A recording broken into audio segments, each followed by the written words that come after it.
Hello students, मेरा नाम वरुण है और आप सबका मेरे YouTube channel the study bye Varun पे स्वागत है। आज के इस वीडियो में हम लोग बौद्ध धर्म के बारे में पढ़ेंगे। देखिए, बौद्ध धर्म महत्वपूर्ण इसलिए है और जैन धर्म महत्वपूर्ण इसलिए भी है कि एक तो ये इन दोनों धर्मों की जो उत्पत्ति है, इनका जो जन्म है, इनका जो प्रारंभ है वो बिहार के भूमि से हुआ है। ठीक है, पहला तो इंपॉर्टेंस ये हो गई। दूसरा बहुत इंपॉर्टेंट फैक्टर ये है कि ये वो धर्म है जो 5वीं शताब्दी ईसा पूर्व में ये वैसा धर्म की उत्पत्ति हुई जिस धर्म के द्वारा समाज में खास करके जो पुराने धर्म थे, हिंदू धर्म थे, उनमें जो कुरीतियां उत्पन्न हो गई थी, उन कुरीतियों को खत्म किया गया और धीरे धीरे सामाजिक समानता, जो हम लोग कहते हैं ना सोशल इक्वालिटी का जो कंसेप्ट था, वो इन दोनों धर्मों के द्वारा बहुत ही बढ़ाया गया। और यही मुख्य कारण है कि उस समय जन मतलब लोग इन धर्मों से बहुत तीव्र गति से जुड़ना शुरू हुए। जो प्रारंभ में तो निम्न वर्गीय लोग इन धर्मों से जुड़े, लेकिन आगे चल करके राजा महाराजा जो उस समय के थे, जो शासक थे, शासक वर्ग के लोग भी इन धर्मों से जुड़ना शुरू हो गए। इसीलिए 5वीं शताब्दी ईसा पूर्व में ये दो धर्म आया, जैन धर्म और बौद्ध धर्म, जो पूरे विश्व में, वर्तमान में पूरे विश्व में लगभग इन धर्मों की प्रचार प्रसार हो रखी है, जिनका प्रारंभ हमारे बिहार की भूमि से हुआ है। बौद्ध धर्म बहुत ही महत्वपूर्ण है और बहुत ही पॉपुलर धर्म है, क्योंकि ये वैसा धर्म था जो जन भाषा का धर्म था। पाली भाषा इसका मुख्य था, जो कि जब जैन पढ़ते हैं तो वहां पे प्रकृत भाषा का पढ़ते हैं, जो थोड़ा सा कठिन था, थोड़ा सा एलाइट क्लास के लोगों का भाषा था, लेकिन ये सामान्य लोगों का भाषा था और इस धर्म का सर्वाधिक विस्तार हुआ है। भगवान बुद्ध का एक स्लोगन है कि बुद्धम शरणम गच्छामि, या इनका एक और भी है कि अपो दीपो या अपो दीप भव। ठीक है, कि भाई अपना प्रकाश आप खुद बनिए। क्यों? क्योंकि अपना प्रकाश आप अगर खुद बनेंगे तो ये जो सामाजिक शोषण हो रही है, इन सामाजिक शोषण से आप आसानी से लड़ सकते हैं। इसीलिए 5वीं शताब्दी ईसा पूर्व का जो ये बौद्ध और जैन धर्म में दो महत्वपूर्ण धर्म है, जो आपके एग्जामिनेशन में, जिनमें इन एंशिएंट हिस्ट्री से क्वेश्चन आते हैं, उन सभी एग्जामिनेशन के लिए ये दो टॉपिक बहुत ही महत्वपूर्ण टॉपिक है, जो एंशिएंट पीरियड के धार्मिक सुधार आंदोलन के रूप में इसे जाना जाता है। खास करके BPSC civil services, BPSC TRE 4 के एग्जामिनेशन, बिहार के जितने भी एग्जामिनेशन है उन सभी एग्जाम, साथ में जितने भी स्टेट पीसीएस एग्जामिनेशन है, सभी एग्जाम के लिए ये टॉपिक बहुत ही महत्वपूर्ण है। चलिए शुरू करते हैं इस टॉपिक को। बेसिकली भगवान बुद्ध का जो जन्मस्थली है, उनका जो जन्मभूमि है, वो बिहार के सटे जो नेपाल का क्षेत्र है, तराई क्षेत्र है, वहां पे इनका जन्म वर्ष 563 ईसा पूर्व में हुआ था। 563 ईसा पूर्व में हुआ था, अर्थात आप कह सकते हैं कि अभी 2100 चल रहा है, 563 पहले का है, मतलब ये 2600 वर्ष पहले का ये काल था। इनको जो है, इन्होंने 29 वर्ष की अवस्था में गृह का त्याग किया, 6 वर्षों तक तपस्या किया और 35 वर्ष की अवस्था में इन्हें क्या हुआ? ज्ञान प्राप्त हुआ। तो हम यहां पे जोड़ सकते हैं कि 563 में से 35 आप घटा दीजिए, ये लगभग 528 ईसा पूर्व में भगवान बुद्ध को ज्ञान की प्राप्ति हुई थी। ठीक है, तो भगवान बुद्ध की जन्म कब हुआ? 563 ईसा पूर्व में। ज्ञान की प्राप्ति कब हुआ? 528 ईसा पूर्व में। कितने वर्ष की अवस्था में गृह त्यागे थे? 29 वर्ष की अवस्था में गृह त्यागे थे, जो आगे भी पढ़ेंगे। और 6 वर्षों तक तपस्या के बाद इन्हें दिव्य ज्ञान की प्राप्ति हुई थी, जिसे कैवल्य की प्राप्ति आप भी कह सकते हैं। 80 वर्ष की आयु में 483 ईसा पूर्व में कुशीनगर, जो वर्तमान में उत्तर प्रदेश गोरखपुर के पास है, कुशीनगर जिसे कुशीनाड़ा भी कहा जाता है, वहां पे इनका मृत्यु हो गया, देहावसान हो गया। ये इनका जो अंतिम जो अंत्येष्टि है वो उसी समय 483 ईसा पूर्व में 80 वर्ष की अवस्था में हुआ था। नेक्स्ट, इनका जो जन्म है ये लुम्बिनी, एक कपिलवस्तु जगह थी, कपिलवस्तु का साम्राज्य क्षेत्र था। लुम्बिनी जो नेपाल की तराई क्षेत्र में है, वहां पर इनका जन्म हुआ था। और इनके जन्म के बारे में हमें जो प्रमाण मिलता है वो अशोक के रुम्मनदेही अभिलेख, जो सबसे छोटी अभिलेख थी। जब मैं आपको मौर्य साम्राज्य, मौर्य एम्पायर पढ़ाऊंगा, वहां पे अशोक के अभिलेख भी पढ़ाऊंगा कि अशोक अपने धर्म यात्रा के दौरान ये 10वें वर्ष में ये कहां पे गया था? अपने गुरु अपने गुरु भगवान बुद्ध के जन्मस्थली लुम्बिनी गया था, जहां पर इसने एक अभिलेख, सबसे छोटा सा अभिलेख वहां पे लिखा था। अभिलेख मतलब एक स्लेट टाइप के एक चदरा पे लिखवाया जाता था, अभिलेख लिखा था, जिस अभिलेख का नाम है रुमनदेही अभिलेख। जिस अभिलेख से ये हमें जानकारी मिलती है कि भगवान बुद्ध का जो जन्म है वो 563 ईसा पूर्व में कपिलवस्तु के निकट लुम्बिनी नामक जगह पर हुआ था। कुछ ग्रंथों में ऐसा लिखा गया है कि भगवान बुद्ध की जो माता थी, ये जब जा रही थी अपने मायके, जो कौशल नरेश की वो बहन थी महामाया, ये जब अपने मायके जा रही थी, मायके जाने के दौरान ही जंगल में प्रसव पीड़ा हुई, और प्रसव पीड़ा के दौरान जंगल में ही, लुम्बिनी नामक जंगल में ही भगवान बुद्ध का जन्म हुआ था। इसलिए जन्म स्थल उनका लुम्बिनी माना जाता है। लेकिन बेसिकली वो कपिलवस्तु के रहने वाले थे, और उनके जो पिता थे सुदोधन, जो शाक्य कुल के थे, ये कपिलवस्तु क्षेत्र के वो क्या थे? वो मुखिया थे। इसीलिए भगवान बुद्ध को शाक्य मुनि भी कहा जाता है। ठीक है। भगवान बुद्ध की मृत्यु कहां हुई है? कुशीनाड़ा में। कुशीनगर जो वर्तमान में उत्तर प्रदेश है, और इनका मृत्यु कब हुआ है? 483 ईसा पूर्व में इनकी मृत्यु हुई है। सामान्य मृत्यु था, अतिसार मतलब आप कह सकते हैं कि जो पेट की बीमारी के कारण इनकी मृत्यु हुई थी। लास्ट क्या है कि शाक्य कुल में जन्म के कारण बुद्ध को शाक्य मुनि भी कहा जाता है। मुनि तो ये बाद में हो गए थे 29 वर्ष की अवस्था के बाद। उससे पहले तो ये वहां के भाई राजकुमार थे। राजकुमार की भाई मति भ्रमित हो गई। राजकुमार जो है वो मुनि बनने का सोचा, और वो गृह त्याग करके वो सन्यासी का धारण वेश करके वो निकल पड़े।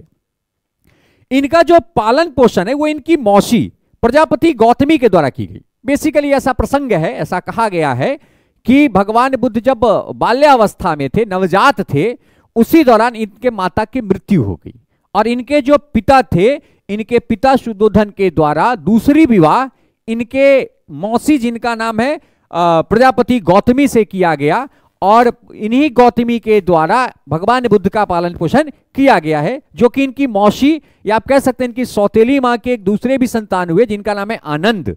और आनंद भगवान बुद्ध के सबसे प्रिय शिष्य भी थे। इनके अपने भाई, अपने सौतेले भाई, इनका मौसर्य भी कर सकते हैं, और सौतेला भाई जो है आनंद, वो इनके सबसे प्रिय शिष्य हुए थे, और अपनी मौसी के द्वारा ही इनके बाल्यावस्था में इनका पालन पोषण किया गया है। ऐसा यह भी प्रसंग मिलता है कि जब इनका जन्म हुआ 563 ईसा पूर्व में, तो इनके जो पिता थे शुद्धोधन, ये बहुत सारे जो पामिस्ट थे, हस्तरेखा विशेषज्ञ थे, उनको ये बुला करके लाते हैं। उन लोगों ने जब इनके चरण, पहले के समय क्या होता था, जो पामिस्ट होते थे ना, जो दिव्य ज्ञान के व्यक्ति होते थे, जो ज्ञानी होते थे, वो बच्चा के जन्म के समय उसका ललाट, उसका चेहरा और उसका पैर का पंजा देख करके वो बताते थे कि ये बच्चा का भविष्य क्या होगा, ये बच्चा आगे चल करके क्या होगा। तो जब भगवान बुद्ध की जन्म हुई, तो जो पामिस्ट आए थे इन्हें देखने के लिए, इनके भविष्य के बारे में बताने के लिए, उन्होंने इनके पिता सुद्धोधन को दो बात बताया था।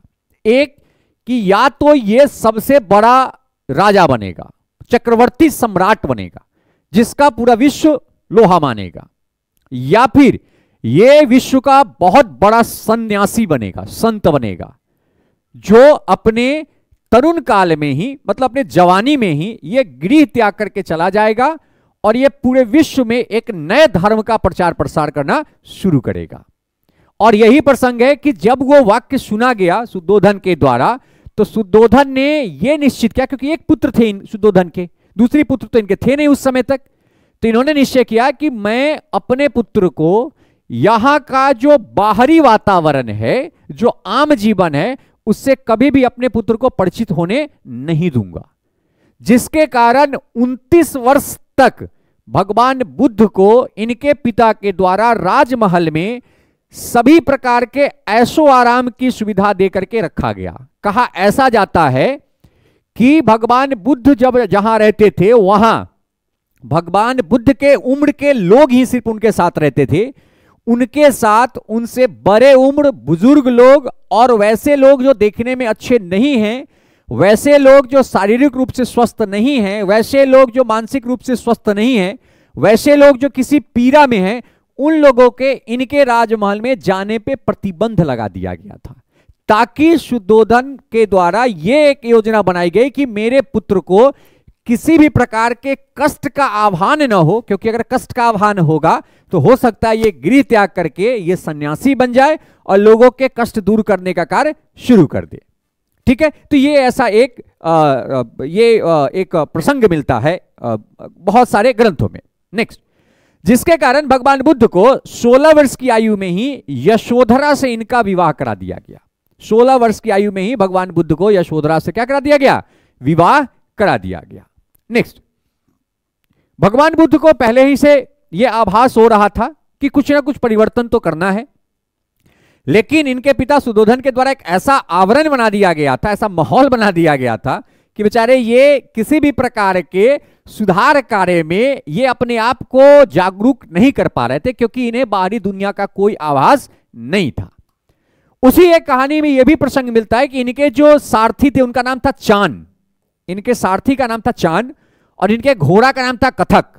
बहुत सुंदर घोड़ा था। अब देखिए, इनका जो घोड़ा भी था वो भी खूबसूरत था और इनका जो सारथी था चान वो भी बहुत ही हैंडसम पर्सनालिटी का एक मर्द था। इनके आसपास में जो महिलाएं रहती थी, जो दासियां रहती थी, वो भी खूबसूरत दासियां रहती थी, ताकि इन्हें कभी भी किसी भी प्रकार के सांसारिक कार्य को सोचने का मौका न मिले। एक ऐसा प्रसंग है कि एक दिन रात्रि काल में इन्होंने अपने सारथी, जो इनका परम मित्र भी था उस समय, चान इनका सबसे खास मित्र था जो इनका सारथी था। अब देखिए, एक राजा का बेटा अपने सारथी से मित्रता करता है, मतलब ये पहले से ही बहुत उदारवादी सोच के व्यक्ति थे। चान को ये क्या करते हैं, थोड़ा सा मोटिवेट करते हैं। मोटिवेट करके बोलते हैं कि भाई तुम हमको थोड़ा सा अपने नगर का भ्रमण करवाओ, क्योंकि भाई मेरी उम्र 29 वर्ष हो गई है, मैं शादीशुदा व्यक्ति हूं और अपने नगर को जानता नहीं हूं कि नगर में होता क्या है। पहली बार चान के द्वारा अर्धरात्रि में इनको इनके साम्राज्य का भ्रमण कराने के लिए ले जाया गया, क्योंकि दिन में संभव नहीं था ले जाना। इनके पिता के द्वारा रिस्ट्रिक्शन लगाई गई थी, बहुत स्ट्रिक्ट किया गया था कि ये दिन में बाहर नहीं निकलेगा, रात्रि में छुप के निकला गया, जिसे हम जीवन यात्रा का 4 दृश्य का वर्णन किया गया है। जैसे ही ये घर से निकलते हैं, ये देखते हैं कि सामने एक बूढ़ा व्यक्ति बैठा हुआ है, जो वृद्ध अवस्था में, जिसका शरीर जो है वो वृद्ध हो चुका है और वो बहुत दुखी है। तो वो चांद से पूछते हैं भाई ये कौन है, ये किस टाइप का स्वरूप है, क्योंकि 29 वर्ष तक इन्होंने कभी बूढ़ा व्यक्ति देखा ही नहीं। तो कहा जाता है कि भाई महाराज ये एक वृद्ध व्यक्ति है जो बूढ़ा हो गया है, कुछ दिनों बाद इसकी मृत्यु हो जाएगी। तो ये भाई कराह क्यों रहा है? तो बोला कि बुढ़ापे में सब लोग की ऐसी स्थिति होती है। पहला इनका दृश्य था वृद्ध व्यक्ति।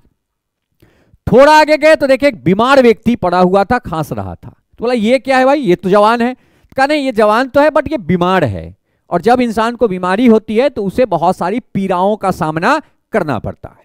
ठीक है, आगे देखा एक मृत व्यक्ति पड़ा हुआ है और बहुत सारे परिजन रो रहे हैं, विलाप कर रहे हैं। बोले ये क्या है, इन्होंने कभी किसी को मृत देखा ही नहीं। माता इनके अल्पायु में मर गई, पिता इनके थे ही, मौसी थी ही, इनको कभी मरा हुआ व्यक्ति को देखने का मौका ही नहीं मिला। बोला कि महाराज सभी व्यक्ति को, चांद ने कहा कि भाई सभी व्यक्ति को एक न एक दिन इस अवस्था में जाना ही पड़ेगा और यही हमारे जीवन का अंत है। अर्थात आप भी मरेंगे, हम भी मरेंगे, तो हमारे भी परिजन इस टाइप से विलाप करेंगे और यह बहुत कष्टदायी परिजनों के लिए होता है, जो वास्तविक बात है। इस दृश्य को देखने के बाद भगवान बुद्ध बहुत ही विचलित हुए। उनको लगा यार ये संसार है और इस संसार में यहां तक सिर्फ क्या देखने को मिला है, यहां तक सिर्फ दुख देखने को मिला है, कहीं सुख नहीं मिला है। और चौथा देखते हैं प्रसन्न मुद्रा में सन्यासी। एक सन्यासी झोला फेंके हुए एक वृक्ष के नीचे लेटा हुआ था और मुस्कुरा रहा था। कहा ये कौन है? तो बोला ये सन्यासी है जिन्होंने सन्यास धारण किया है, जिसे इस सांसारिक मोह माया बंधन से कोई मतलब नहीं है, इसलिए प्रसन्न है। और उसी समय भगवान बुद्ध के द्वारा यह निश्चित किया जाता है कि वो किसको धारण करेंगे, वो सन्यास धारण करेंगे। जैसे ये चारों प्रसंग होती है, वो दृढ़ संकल्पित हो जाते हैं कि अब हमें सन्यास धारण करना है, जिसके कारण अर्धरात्रि में 29 वर्ष की अवस्था में भगवान बुद्ध अपने सारथी चान को कहते हैं कि भाई तुम हमें इस कपिलवस्तु के क्षेत्र के बाहर जो जंगल क्षेत्र है वहां पे तुम मुझे ड्रॉप कर दो, और वहां के बाद तुम मेरे पीछे मत आना, तुम पीछे पलट कर भी मत देखना, मैं आगे जा रहा हूं, क्योंकि मेरे लिए ये राजमहल मेरे नेचर के अकॉर्डिंग नहीं है, मुझे सन्यास धारण करना है, वही होता है, राजकुमार के आदेश का पालन किया जाता है। 29 वर्ष की अवस्था में भगवान बुद्ध अर्धरात्रि में अपने राजमहल को त्यागते हैं, जिस घटना को महाभिनिष्क्रमण के नाम से जाना जाता है। निष्क्रमण मतलब छोड़ना। बौद्ध ग्रंथों में इस घटना को क्या कहा गया है? महाभिनिष्क्रमण कहा गया है, जो 29 वर्ष की अवस्था में भगवान बुद्ध के द्वारा किया गया था। तो ये 4 दृश्य हैं: वृद्ध व्यक्ति, विमान व्यक्ति, वृत्त व्यक्ति और प्रसन्न मुद्रा में सन्यासी। नेक्स्ट, ज्ञान प्राप्ति। भगवान बुद्ध देखिए, अब बिहार के उत्तर में है लुम्बिनी का क्षेत्र, वहां से भगवान बुद्ध चलते हैं, चंपारण क्रॉस करते हुए वैशाली क्रॉस करते हैं, वैशाली क्रॉस करके गंगा क्रॉस करके मगध में जाते हैं, मगध से फिर वो जाते जाते कहां पे आते हैं? बोध गया जाते हैं। ये इनके जाने का गमन का रास्ता था। तो भगवान बुद्ध 6 वर्षों के पश्चात 35 वर्ष की आयु में बोध गया में पीपल वृक्ष के नीचे इन्हें ज्ञान की प्राप्ति हुई। और इस ज्ञान प्राप्ति के पश्चात बुद्ध वो प्रज्ञावान कहलाए, और इसी ज्ञान के बाद इनको कहा गया बुद्ध कहा गया। बुद्ध मतलब जिनके पास ज्ञान की प्राप्ति है, प्रज्ञावान मतलब जो ज्ञानी है वो ज्ञानी कहाया गया। इस ज्ञान यात्रा के दौरान सबसे पहले इनकी मुलाकात अलार कलाम से होती है। किनसे होता है? अलार कलाम से होता है, जो कहां पे थे? वैशाली में थे। अलार कलाम से सबसे पहले इनकी मुलाकात वैशाली में होती है, जो सांख्य दर्शन के वो गुरु थे, सांख्य दर्शन के विद्वान थे, जिनसे भगवान बुद्ध ने सांख्य दर्शन की शिक्षा ली थी। अलार कलाम जो है लिच्छवी गणराज्य के क्षेत्र में रहते थे, और वही रास्ता था जाने का, वहां से लिए। लेकिन इन्हें सन्यास का ज्ञान लेना था, इसलिए अलार कलाम ने इनको ज्ञान दिया, इनको बताया कि आप रुद्रक रामपुत्र के पास जाइए, जो मगध के क्षेत्र में रहता है, वो आपको सन्यास का ज्ञान देगा। और अलार कलाम से ज्ञान लेने के बाद भगवान बुद्ध कहां पे पहुंचे? रुद्रक रामपुत्र के पास पहुंचे, जहां पर रुद्रक रामपुत्र के द्वारा इन्हें सन्यास का ज्ञान दिया गया। फिर सन्यास का ज्ञान लेने के बाद भगवान बुद्ध तपस्या करना शुरू कर दिए। बोध गया में जाकर के तपस्या करना शुरू कर दिया, जिस बोध गया को उरुवेला के नाम से भी जाना जाता है। देखिए, तपस्या का भी एक प्रसंग है कि जब ये तपस्या करना शुरू किए थे तो इनके साथ 5 ब्राह्मण भी तपस्या करना बैठे थे। लेकिन प्रारंभ दौर में ब्राह्मणों के द्वारा कठोर तपस्या का बात किया गया। कठोर तपस्या का एक अलग कंसेप्ट है। बेसिकली ये मध्य मार्गीय है, लेकिन वो बहुत ही कठोर मार्गीय था, और ये कठोर तपस्या करने में सक्षम नहीं थे। जिसके साथ साथ इनका जो तपस्या का स्वरूप था, उन स्वरूप के कारण वो जो 5 ब्राह्मण तपस्या करना बैठे थे, वो बाद में इनको छोड़ के चले गए। और क्या सौभाग्य की बात है कि प्रथम उपदेश जब ये दे रहे थे, तो उस समय वही 5 ब्राह्मण को सबसे पहले इन्होंने अपना दीक्षा दिया है, और वो 5 ब्राह्मण इनके सबसे पहले 5 क्या बने हैं? इनके शिष्य बने हैं, जो 5 ब्राह्मण इनके साथ तपस्या करने के लिए बोधगया में बैठे थे। ऐसा प्रसंग है कि भाई 6 वर्षों तक इन्होंने तपस्या किया, और तपस्या के बाद इनको क्या प्राप्ति हुई? इनको ज्ञान की प्राप्ति हुई। और ज्ञान प्राप्ति के बाद इनके द्वारा जो प्रथम उपदेश है, वो प्रथम उपदेश इन्होंने बेसिकली ऋषिपंतम या सारनाथ के मृगदाव में दिया था। कौन सा जगह है? ऋषिपंतम या सारनाथ के मृगदाव में इनके द्वारा दिया गया था।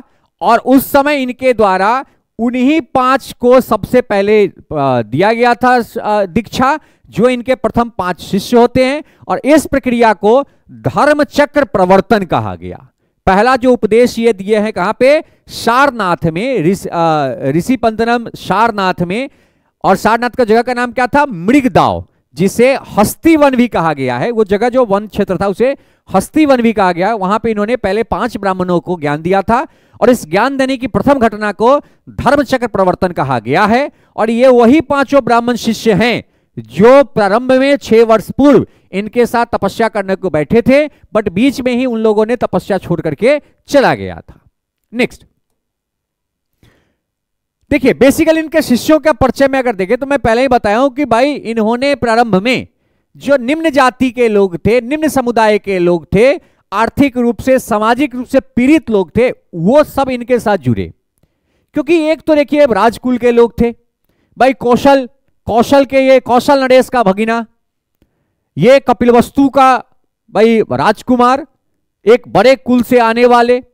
आप देख लीजिए कि इनका कुल भी कितना बड़ा, बहुत बड़ा कुल से व्यक्ति, और वो व्यक्ति ज्ञान प्राप्ति के बाद निम्न जाति के लोगों के समूह में, निम्न जाति के लोगों के गांव में जाकर के भिक्षा मांगता है, भिक्षामदेही करता है, और उसी भिक्षा को लेकर के वो अपना पेट भरता है और लोगों को ज्ञान देता है। इसीलिए कहा जाता है कि जब भी कोई धार्मिक और सामाजिक सुधार होती है ना, तो ये उन लोगों के द्वारा सबसे प्रभावशाली होता है जिस समाज के, जिस कुल के, जिस वर्ग के लोगों के द्वारा उस समाज में कुछ गलत या उस समाज में किसी प्रकार की रूढ़िवादी कार्य किया जाता है। अगर उसी समाज के लोग उस रूढ़िवादी कार्य के विरोध में आते हैं, वो एक प्रकार की क्रांति बन जाती है। लेकिन आप अगर चाहेंगे कि कोई एक कैटेगरी का लोग है, कोई एक ग्रुप का लोग है जो पूरे समाज में किसी प्रकार की एक रूढ़िवादी विचार को पनपा रहा है, रूढ़िवादी विचार का प्रचार प्रसार कर रहा है, और किसी अन्य समुदाय के लोग उसको आकर के विरोध करें, वो बहुत प्रभावशाली होता नहीं दिखा है। तो आप देख रहे हैं कि भगवान बुद्ध, महावीर, ये दोनों बड़े कुल के लोग थे, और ये लोग अपने कुल के जो समक्ष के लोग थे, जो उस समय आर्थिक, सामाजिक, शारीरिक रूप से लोगों का शोषण करते थे, उनके विरुद्ध कार्य शुरू किया, इसलिए इनको अधिक सफलता मिली है।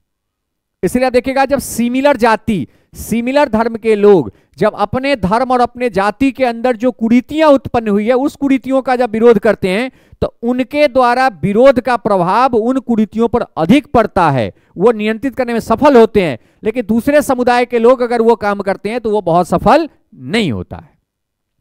इन्होंने सबसे पहले सारनाथ में 5 ब्राह्मणों को ज्ञान दिया, इसके बाद धीरे धीरे निम्न जाति के लोगों को ये जोड़ते गए, और इनका जो सबसे प्रिय शिष्य था, मैं पहले बताया हूं कि इनका जो सबसे प्रिय शिष्य था वो इनका भाई ही था। इनका सौतेला भाई या इनका मौसेरा भाई कौन था? आनंद था। आनंद भगवान बुद्ध का सबसे प्रिय शिष्य था, जो कि इनका जो चचेरा भाई था देवदत्त, ये भी इनका चेला बना, लेकिन देवदत्त था थोड़ा सा चुट्टा टाइप का आदमी। ये चाहा कि बुद्ध धर्म का हम बन जाए मुखिया, भगवान बुद्ध को साइड कर दे। इसीलिए देवदत्त जब आया, दीक्षा लिया, तो ये चाहा कि संघ का हम मुखिया बन जाए, लेकिन ये संभव नहीं हो पाया। भगवान बुद्ध की बहुत जो प्रिंसिपल थी, सिद्धांत थी, बहुत ही अलग सिद्धांत था, जिसके कारण कुछ वर्षों के बाद जो देवदत्त बुद्ध के चचेरे भाई थे, ये बौद्ध धर्म को छोड़ के चला गया। लेकिन आनंद जो है वो बुद्ध के सबसे प्रिय शिष्य थे, और ये अंतिम काल तक भगवान बुद्ध के साथ रहे। इतना तक जब आप पढ़ते हैं कि भाई प्रथम बौद्ध संगति होती है, तो प्रथम बौद्ध संगति में आनंद और उपाली भाग लेने के लिए आते हैं। भगवान जो महावीर, भगवान बुद्ध जो थे, ये अपने भाई नहीं कह सकते हैं आप, इनको इनका प्रिय शिष्य कह सकते हैं। ये अपने प्रिय शिष्य का सर्वाधिक बात मानते थे, और आनंद के कहने पर ही भगवान बुद्ध अपने संघ में, मतलब अपने समुदाय में महिलाओं को दीक्षित करने की प्रक्रिया को शुरू किया था, जो सामने लिखा भी हुआ है कि इनके ही आग्रह पर पहली बार महिलाओं को संघ में अनुमति वैशाली में दी गई, और वैशाली में इन्होंने भिक्षुणी संघ की स्थापना किया था। भिक्षुणी संघ की स्थापना कहां किया था? वैशाली में किया था। नेक्स्ट, दूसरा है सारीपुत्र मोदगलायन। यह राजगीर निवासी सांची स्तूप में इसकी अस्थियां हैं, और यह भी भगवान बुद्ध के बहुत ही प्रिय शिष्य थे। इसके साथ साथ भगवान बुद्ध के बहुत सारे जो राजा थे, राजा भी इनके शिष्य बने, जिसमें आप देख सकते हैं कि हर्यक वंश के जो 3 जो सबसे बड़े राजा थे, बिंबिसार, अजातशत्रु, उदयन, जो मगध के भाई शासन करने वाले, मगध का सर्वाधिक विस्तार करने वाले 3 शासक हैं। ये तीनों के तीनों शासक भगवान बुद्ध के फॉलोअर थे। साथ ही साथ आप कर लेंगे, अगर अशोक की बात करें तो अशोक भी भगवान बुद्ध के फॉलोअर बाद में बन गए हैं। साथ ही साथ जो प्रसेनजीत, कौशल नरेश थे, बेसिकली कौशल, प्रसेनजीत का क्षेत्र इनका ममहर था, कौशल नरेश का क्षेत्र भी, कौशल भी इनके अनुयायी बन गए थे।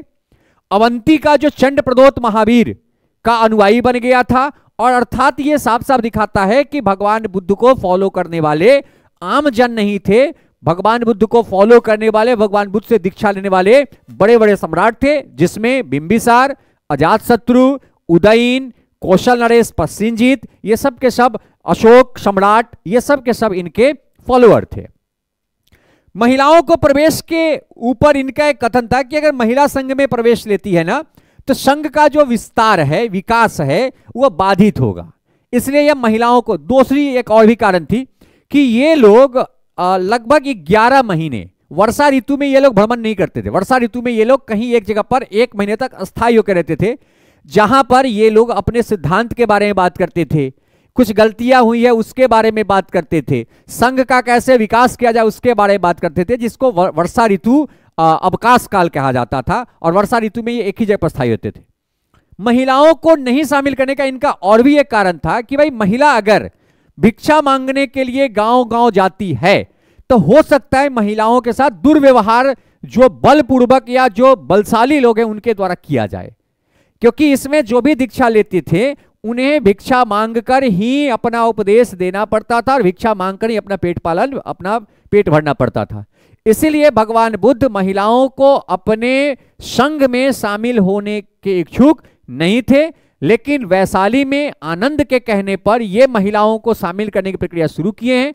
और सबसे पहले ये अपने संघ में महिला को शामिल करने में ये अपनी माता या कह सकते हैं सौतेली माता या मौसी गौतमी को इन्होंने सबसे पहले ज्ञान दिया था। तो गौतमी इनकी प्रथम महिला शिष्या हैं जिनको इन्होंने अपने संघ में शामिल किया था। वहीं पर वैशाली में ही उसी सभा में ही वहां की जो गणिका या कह सकते हैं राजबधू या आप कह सकते हैं कि गणिका कह लीजिए कि भाई एक प्रकार के जो कह सकते हैं वेश्यावृत्ति में संलग्न जो महिलाएं होती हैं उनको गणिका कहा जाता था, जिस गणिका का नाम था अम्रपाली, जो कहा जाता है कि वैशाली की सबसे सुंदर महिला में वो आती थी, सबसे खूबसूरत महिला थी, गणिका थी, जिसको इन्होंने अपने संघ में शामिल किया और उसे भी दीक्षा दिया था। बुद्ध ने अपने जीवन के अंतिम वर्षा ऋतु भी वैशाली में बिताया। मैंने बोला ना कि ये हर वर्ष 11 महीने तक ये भ्रमण करते थे, 11 महीने तक ये घूमते रहते थे।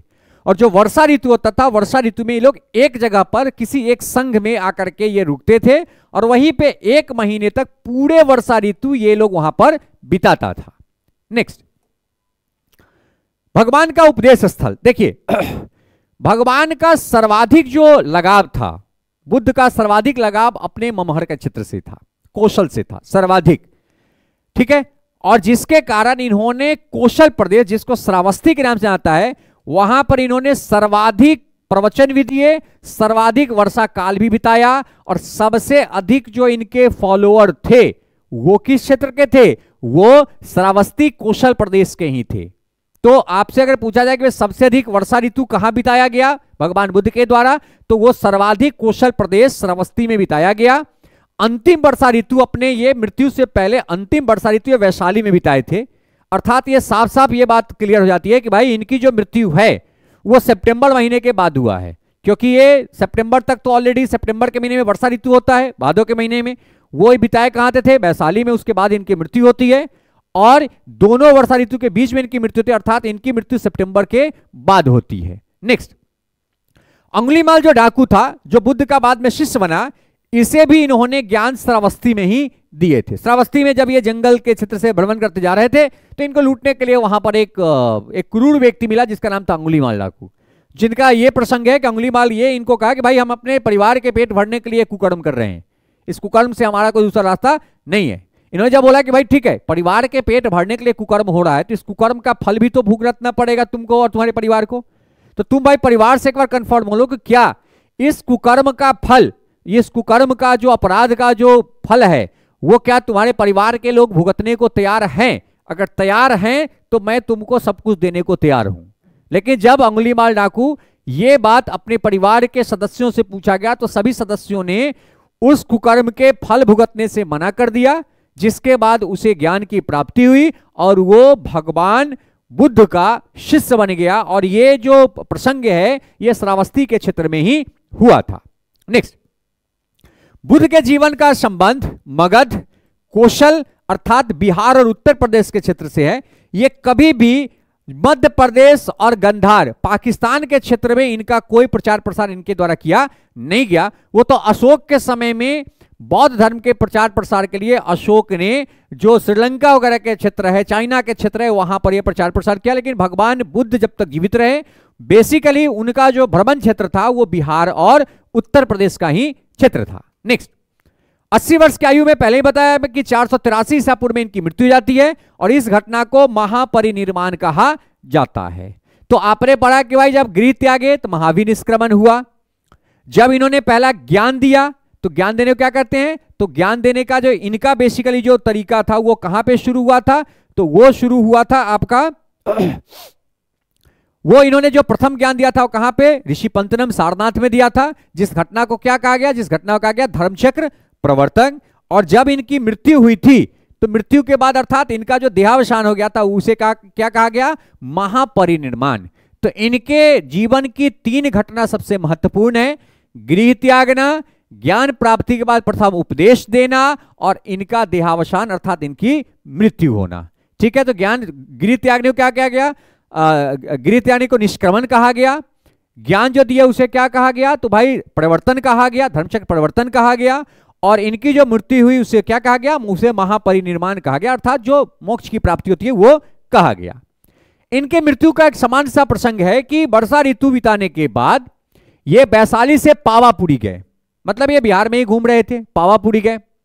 पावापुरी में एक चुंद नामक लुहार के यहां ये रुके थे, लुहार के घर में रुके थे, जहां पर उस लुहार के द्वारा इन्हें सुअर का मांस खिलाया गया भोजन में। ये सुअर के मांस, एक तो 80 वर्ष की अवस्था हो गई थी, वृद्ध हो चुके थे, भाई लीवर ओवर काम करना थोड़ा कम कर गया था, उसमें खिला दिया इनको सुअर का मांस जो बहुत ही गर्म होता है। जिस सुअर के मांस खाने के बाद इन्हें अतिसार हो गया, क्योंकि भाई वृद्ध लोगों को अगर आप मांस मछली खिलाते हैं तो उन्हें बीमारी होना निश्चित है, और ये तो इतना ऐसा मांस खिला दिया जिन्हें अतिसार हो गया। लेकिन उसके बाद वहां से ये चल करके कुशीनगर आए, और कुशीनगर में आकर के सुभद नामक एक व्यक्ति को इन्होंने अंतिम अपना उपदेश दिया, अंतिम ज्ञान दिए। अर्थात इनका जो अंतिम शिष्य है, अंतिम शिष्य वो कौन है, सुभद है। और इनका प्रथम शिष्य वो 5 ब्राह्मण थे जिसको इन्होंने सारनाथ में ज्ञान दिया था। और इसी सुभद को ज्ञान देने के बाद इनकी मृत्यु 483 ईसा पूर्व में कुशीनगर कुशीनारा में हो जाती है। नेक्स्ट, मैंने पहले बताया कि भाई इनके जीवन से संबंधित 3 सबसे महत्वपूर्ण घटना है। पहला गृह त्याग, दूसरा ज्ञान प्राप्ति का प्रथम उपदेश, और तीसरा मृत्यु।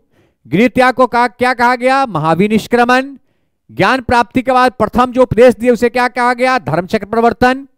और मृत्यु जो हुआ उसे क्या कहा गया, महापरिनिर्माण कहा गया है। नेक्स्ट, बौद्ध धर्म की शिक्षा। देखिए, बौद्ध धर्म सामान्य रूप से कहता है कि भाई संसार दुखमय है, संसार में सब दुखी है, चाहे वो किसी न किसी रूप में दुखी है। और ये बात बौद्ध भी कहते हैं, ये बात जैन भी कहता है। तो बौद्ध धर्म कहता है कि संसार दुखमय है तथा सभी संस्कार व्यय धर्मा है। क्या कहते हैं ये, संसार दुखमय है तथा सभी संस्कार व्यय धर्मा है, मतलब ये जो दिखावा है ये सब व्यर्थ है क्योंकि संसार दुखमय है। वही जैन कहते हैं, महावीर स्वामी कहते हैं कि संसार दुखमय है और दुख का कारण कर्म फल रूपी बंधन है।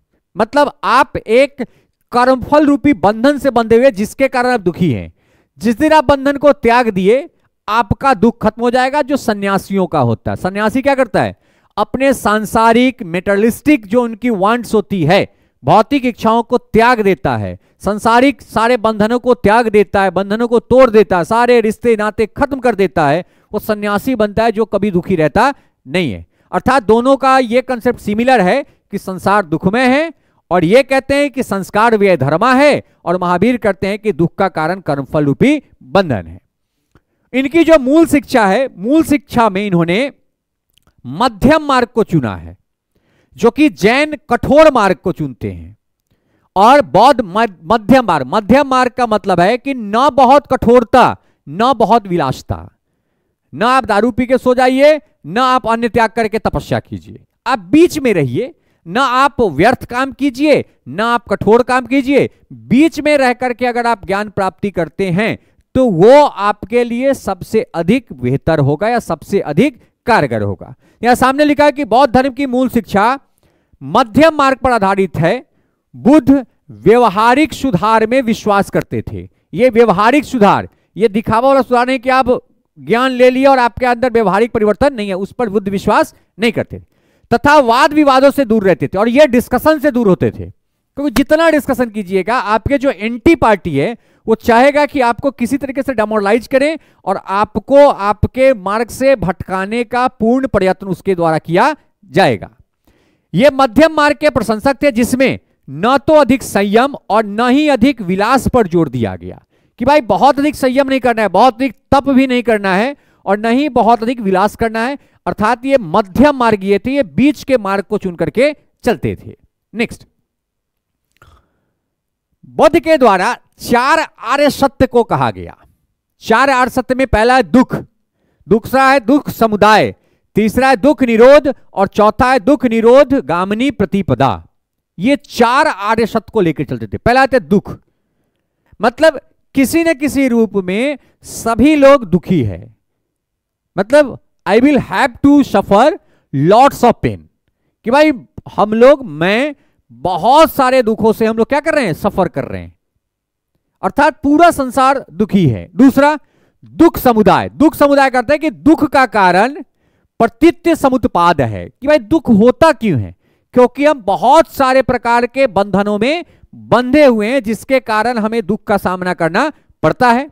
इसी से बौद्ध धर्मा क्षणभंगीवाद या क्षणिकवाद या अनित्यवाद का सिद्धांत आया है, कि भाई ये जो क्षणिकवाद का जो सिद्धांत है, शॉर्ट टर्म एक्टिविटी है, उसका जो कॉन्सेप्ट आया है वो बुद्ध के दूसरे आर्य सत्य दुख समुदाय से आया है। बुद्ध कहते हैं कि दुख जो है ना वो अस्थायी नहीं है, ये परिवर्तित होते रहता है। ये क्या था, परिवर्तित होते रहता है, और ये समय समय पे इसका स्वरूप, इसका रूप, इसका तरीका, इसका नेचर बदलते रहता है। दुख कभी भी मनुष्य के जीवन में स्थिर नहीं रहता है, और यही बौद्ध धर्म का जो क्षणिकवाद है या बौद्ध धर्म का जो क्षणभंगीवाद है, इसको प्रदर्शित करता है। तीसरा आर्य सत्य है वो है दुख निरोध, कहता है दुख से छुटकारा जो मोक्ष के लिए आवश्यक है, और जब तक आप दुख से छुटकारा नहीं पाएंगे ना, मोक्ष प्राप्ति कभी संभव नहीं है। और इसके लिए इन्होंने कहा दुख निरोध गामिनी प्रतिपदा, और इस दुख के निवारण का मार्ग बताया जिसका तात्पर्य अष्टांगिक मार्ग से है।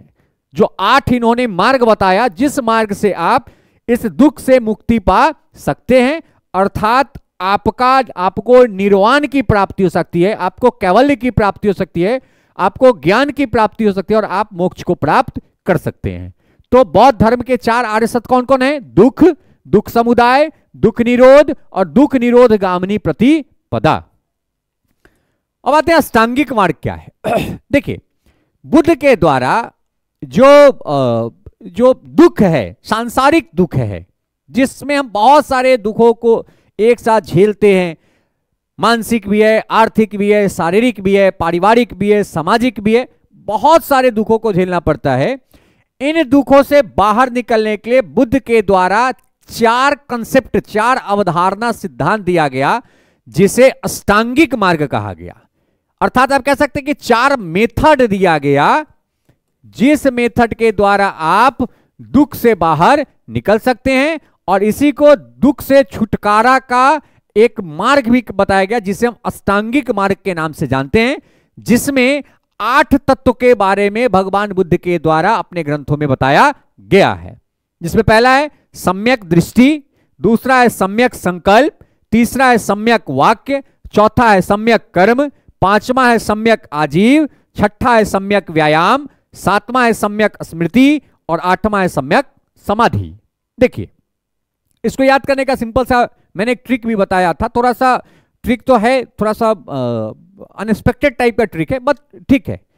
देखिए, हम लोग जब कोई भी कार्य को देखते हैं, जैसे दुख क्यों होता है, इसका पहले आप कॉन्सेप्ट समझिए। दुख तभी होता है जब आप किसी अच्छे चीजों को देखते हैं और वो आपके नियंत्रण में न हो प्राप्त करने का, या आपके क्षमता के बाहर हो, इसके बाद भी आप उसे प्राप्त करने का प्रयत्न करते हैं, जहां पे असफलता मिलती है, और असफलता के बाद आपको एहसास होता है कि हमने ये गलत किया है, पुनः फिर आपको एक प्रकार के ज्ञान की प्राप्ति होती है, और आप उस चीज को प्राप्त करने का जो हट है, जिद है, आप उस जिद को क्या करते हैं, त्यागते हैं। जैसे मान लिया जाए कि एक यंग व्यक्ति है, एक नौजवान लड़का है, मान लो किसी खूबसूरत एक महिला पे, लड़की पे या किसी वस्तु पे उसकी नजर पड़ी, मतलब सम्यक दृष्टि हुआ। दृष्टि पड़ता है तो वो एक ऐसा एज है जिसमें हम सब कुछ पाना चाहते हैं। तो भाई वो संकल्प किया कि भाई इस महिला से या इस वस्तु को हमें पाना है, पतला होगा सम्यक दृष्टि, दूसरा सम्यक संकल्प। लेकिन आपके वो पहुंच क्षेत्र से बाहर है, आपके वो हैसियत से बाहर है, आपके अधिकार क्षेत्र से बाहर है, उस केस में आपने क्या किया, उससे संबंधित आपने बात किया। मान लो एक खूबसूरत सी लड़की है, आप उसके लेवल में, स्तर में कहीं से नहीं है, आपका नजर उस पर पड़ा, मतलब सम्यक दृष्टि हुई, आप ठान लिए कि यार अब हमें इससे बात करना है, सम्यक संकल्प हुआ, आप उससे बात करने गए, सम्यक वाक हुई, वाक होने के बाद भाई आप दोनों मिसमैच है, जिसके कारण वहां पे क्या हुआ, सम्यक कर्म हो गया। कर्म इन द केस कि आपको वहां पे हिट किया गया, पीटा गया, तो वो क्या हो गया, सम्यक कर्म हो गया। सम्यक कर्म के बाद आप आजीवक अवस्था में आ गए, मतलब आपको लगा कि यार हमने तो बहुत गलती कर दी, हम तो आजीव अवस्था में आ गए, मतलब हमारे द्वारा ये बहुत बड़ा ये गलत कार्य किया गया, तो आप सम्यक आजीव हो गए। फिर व्यायाम, आपने फिर अपने शरीर के सारी इंद्रियों को जगाया, कहा कि भाई ये हमसे गलती हुई, इससे अब कैसे निकला जाए, तो आपने क्या किया, सम्यक व्यायाम किया।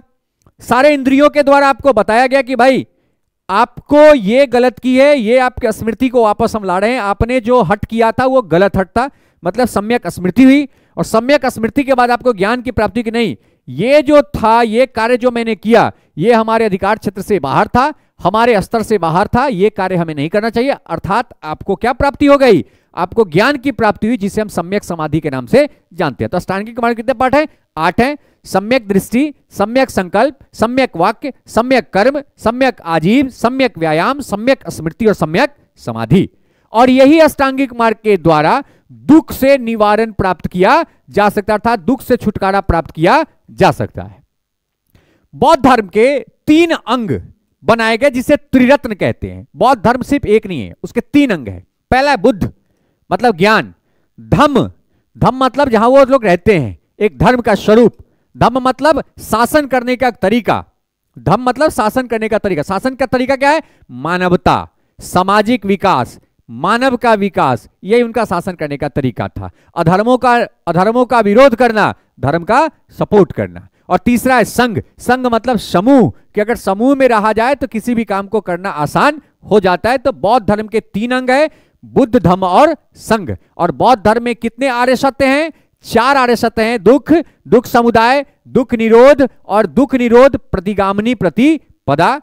बौद्ध धर्म में कितने मार्ग हैं दुखों के निवारण के लिए, 8 मार्ग है, जिसे अष्टांगिक मार्ग के नाम से जाना जाता है। और बौद्ध धर्म के कितने अंग हैं, 3 अंग है, जिसे त्रिरत्न कहते हैं, बुद्ध, धम्म और संघ। और देखिए ये जो त्रिरत्न की बात करते हैं, जैन में भी है, वहां पर भी इसका चर्चा किया गया है। नेक्स्ट, भगवान बुद्ध की जब मूर्ति हुई 483 ईसा पूर्व में, तो इसके बाद समय समय पर बौद्ध संगति, संगति का अर्थ होता है कि बौद्ध धर्म का मीटिंग, सम्मेलन किया गया। और बेसिकली अभी तक हमें बौद्ध धर्म के 4 सम्मेलन के बारे में जानकारी मिलती है, जिसमें पहला जो बौद्ध संगति हुआ था वो भगवान बुद्ध के मृत्यु के तुरंत बाद हुआ था, ताकि बौद्ध धर्म को संगठित किया जा सके। क्योंकि भगवान बुद्ध के बाद बौद्ध धर्म में किसी और को उनके जगह पर लाया नहीं गया था, क्योंकि उनका कंसेप्ट था कि अगर हम किसी और को लाते हैं तो बौद्ध धर्म की जो प्रिंसिपल है, सिद्धांत है, इसमें कहीं ना कहीं से मतभेद, त्रुटि होना शुरू हो जाएगा। और यही कारण है कि भगवान बुद्ध और भगवान महावीर दोनों अपने धर्म में अपने बाद किसी को अपने जगह पर नहीं लाए थे। तो प्रथम जो बौद्ध संगति हुई थी, यह भगवान बुद्ध की मृत्यु के तुरंत बाद 1883 ईसा पूर्व में राजगिरी के सप्तपर्णी गुफा में हुआ था। तो प्रथम बौद्ध संगति कब हुई थी, 483 ईसा पूर्व हुआ था। कहां पर हुआ था, राजगिरी के सप्तपर्णी गुफा में हुआ था। और उस समय राजगिरी में किसका शासक था, अजात शत्रु का शासन काल था। किसका, कौन शासक थे बौद्धगिरी के, मतलब मगध के शासक कौन थे, अजात शत्रु थे। इस बौद्ध संगति में महाकश्यप को अध्यक्षता करने का अवसर मिला था, अर्थात प्रथम बौद्ध संगति के अध्यक्ष कौन थे, महाकश्यप थे। इस बौद्ध संगति की सबसे मुख्य बात यह है कि इस बौद्ध संगति में भगवान बुद्ध के प्रिय शिष्य आनंद और उपाली भी आकर के भाग लिए थे। तथा इसी बौद्ध संगति में बौद्ध धर्म के 2 पीटक की रचना की गई थी, सूत पीटक और विनय पीटक। बुद्ध धर्म के 3 पीटक है, सूत पीटक, विनय पीटक और अभिधम्म पीटक, जिसमें सूत पीटक और विनय पीटक की जो रचना है वो प्रथम बौद्ध संगति में किया गया था 483 ईसा पूर्व में। कहां पर, राजगिरी में। अब कहते हैं सूत पीटक क्या है, तो सूत पिटक में भगवान बुद्ध के द्वारा जितने भी उपदेश दिए गए उसका संकलन किया गया है, लिखा गया है।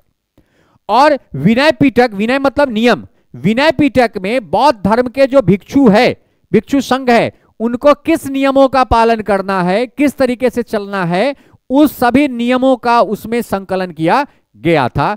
तो विनय पिटक और सूत पिटक की जो रचना है वो प्रथम बौद्ध संगति के दौरान ही किया गया था, जिस बौद्ध संगति में भगवान बुद्ध के प्रिय शिष्य आनंद और उपाली आकर के भाग लिए थे। नेक्स्ट, दूसरी बौद्ध संगति 100 वर्ष के बाद, 483 ईस्वी ईसा पूर्व में हुआ था, उसके 100 वर्ष के बाद 383 ईसा पूर्व में द्वितीय बौद्ध संगति का आयोजन किया गया था।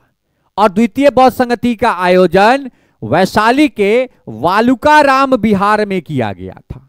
वैशाली का वालुकाराम विहार का जो क्षेत्र था वहां पर द्वितीय बौद्ध संगति का किया गया था। वही प्रथम बौद्ध संगति का जो आयोजन है वो अभी आपने पढ़ा है कि राजगिरी के सप्तपर्णी गुफा में किया गया था।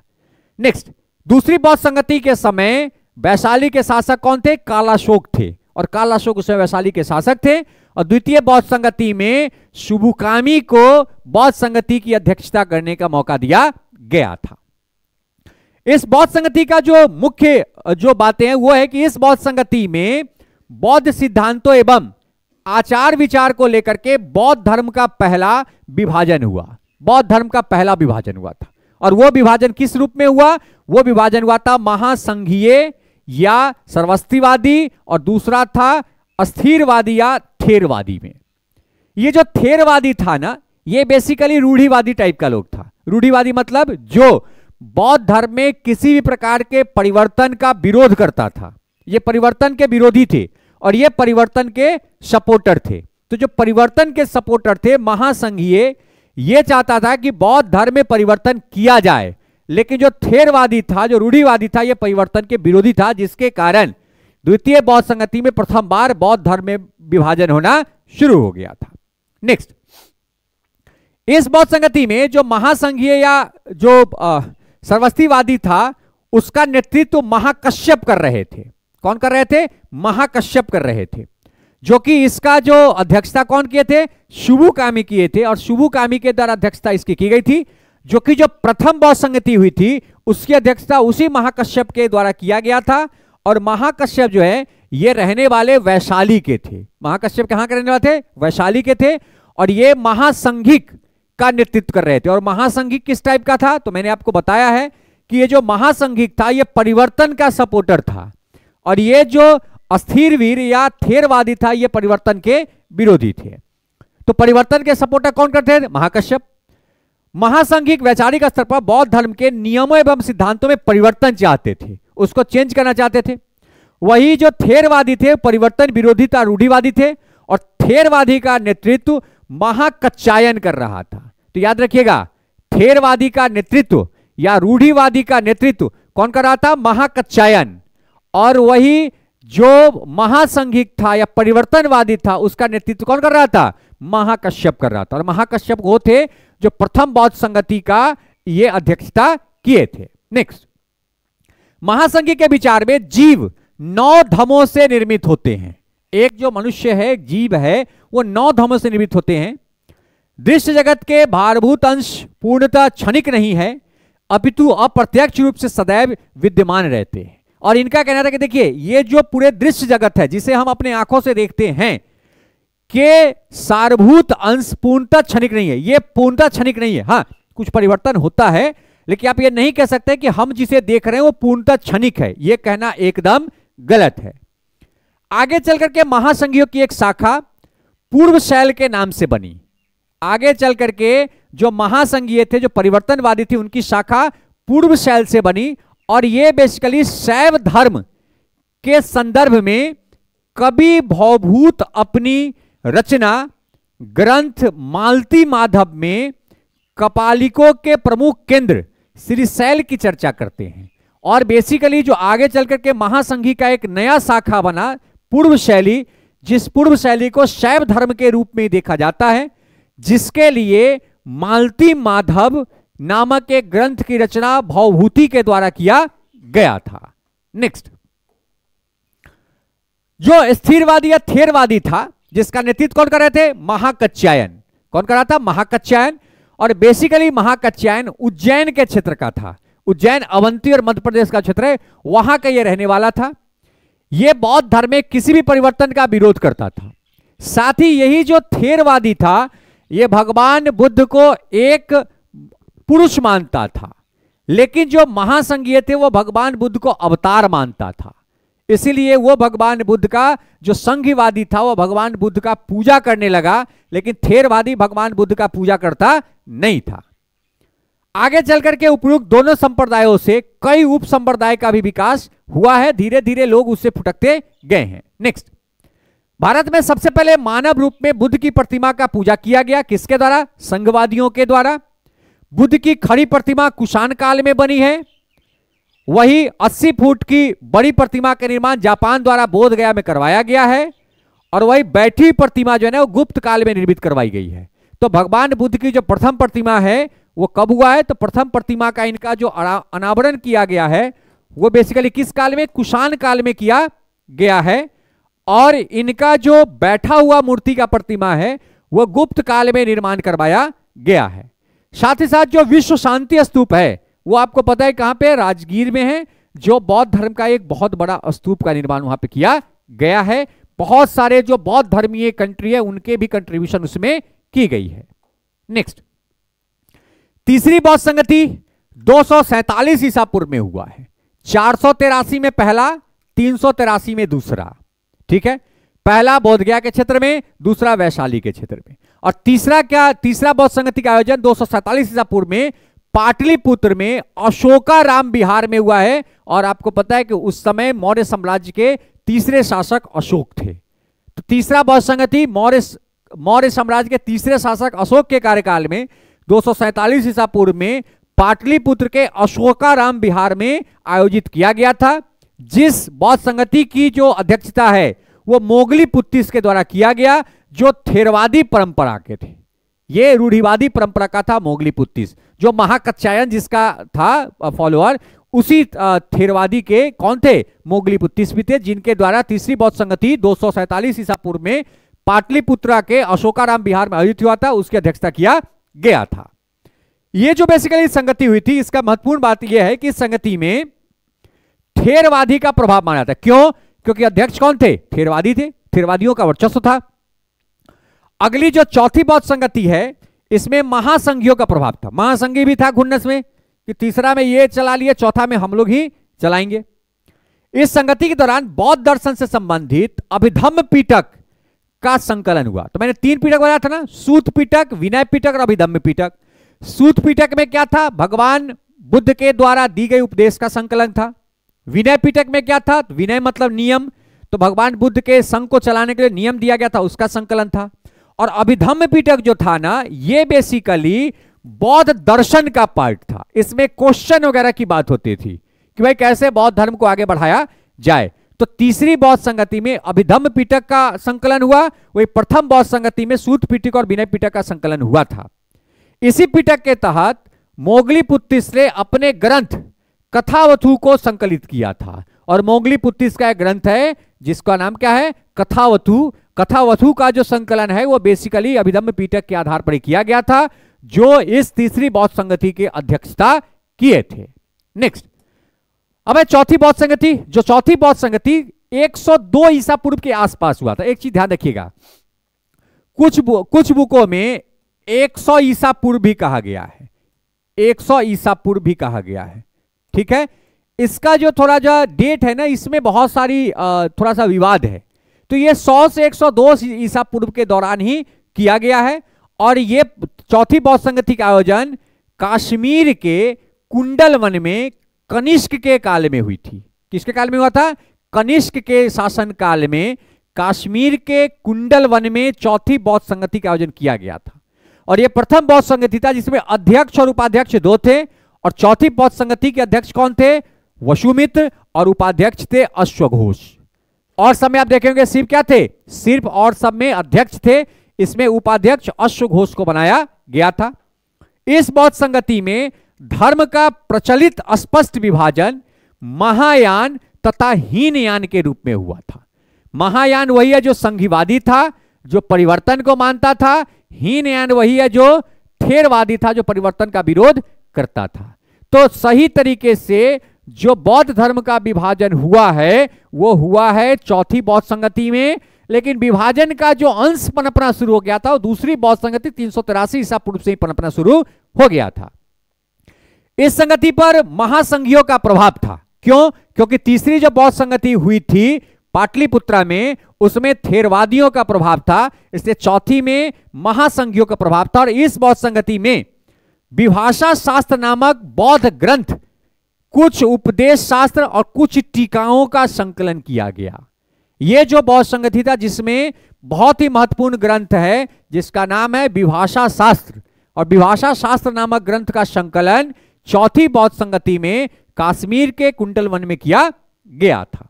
साथ ही साथ इस बौद्ध संगति में भाषा के स्तर पर भी एक परिवर्तन देखा गया। बौद्ध ग्रंथ जो पहले पाली भाषा में था वो धीरे धीरे संस्कृत भाषा में भी लिखना शुरू कर दिया गया। और यही कारण है कि जब तक ये पाली भाषा में रहा, पाली उस समय के जन का भाषा था, आम नागरिकों का भाषा था, पाली भाषा में रहा, इस धर्म का प्रचार प्रसार बहुत तीव्र गति से हुआ। लेकिन विभाजन के बाद बेसिकली महासंघी का प्रभाव अधिक रहा, जिसके कारण महासंघियों के द्वारा संस्कृत भाषा का भी उपयोग इस ग्रंथ को रचना करने में, इनके ग्रंथों के रचना करने में किया गया है। तो ये आपके बौद्ध धर्म से कुछ महत्वपूर्ण पॉइंट्स थे जो एकदम क्वेश्चन बेस बनाया गया है, जो वर्तमान में पैटर्न है क्वेश्चन के उसके आधार पर बनाया गया है। होप आपको ये वीडियो पसंद आया हो तो मेरे YouTube channel the study bye Varun को सब्सक्राइब करें, बेल आइकन को प्रेस करें ताकि हम पर डे वीडियो अपलोड करते हैं उसका नोटिफिकेशन आपको मिल सके।